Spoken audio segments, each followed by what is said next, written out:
I'll be taking testicular tumors. So testes, they are paired organs present in the scrotum, and in the cut section of testis there are numerous seminiferous tubules. Microscopically we see them like this. These are the seminiferous tubules which have a basement membrane. This is the basement membrane, and inside these tubules we can see the germ cells which are present in various stages of maturation, like spermatogonia, spermatocytes, and spermatids and spermatozoa. So these are seen in the lining of these tubules along with Sertoli cells. In the interstitial space in between the tubules we can see the Leydig cells. Now the tumors of the testis, they are divided into germ cell tumor category, which is the most common category, and comprise of 95% of the testicular tumors. They are highly aggressive cancers capable of metastasis, but they have good cure rates. Then other categories, sex cord stromal tumors. It contains tumors like Leydig cell tumors, Sertoli cell tumors, but majority of these tumors, they are benign. Now the germ cell tumors, there is a precursor lesion for germ cell tumors. In most of the GCTs, it is labeled as GCNIS or germ cell neoplasia in situ.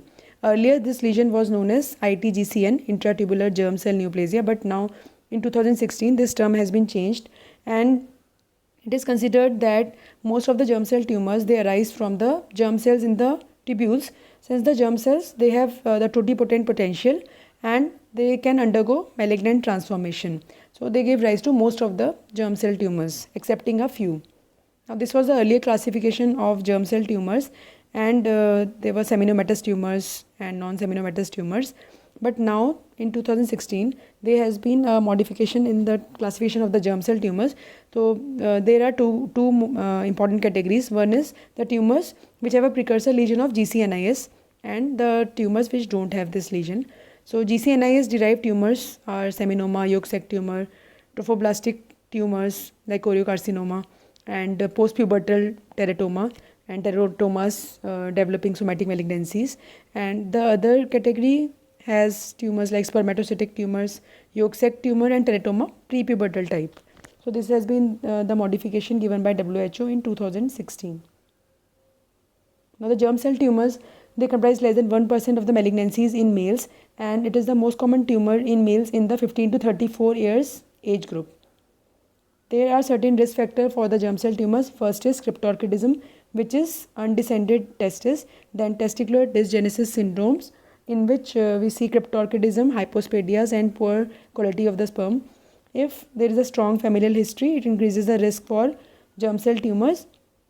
Then Klinefelter syndrome is associated with the extratesticular germ cell tumors. We will discuss them later. And isochromosome 12p is another predisposing factor.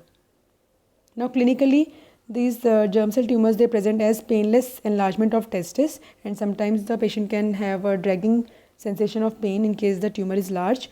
The important dictum is that any testicular mass, it will be considered neoplastic until and unless it is proved otherwise. So the first DD which the doctor will keep in mind is a testicular tumor, and then he will carry out investigations to rule it out.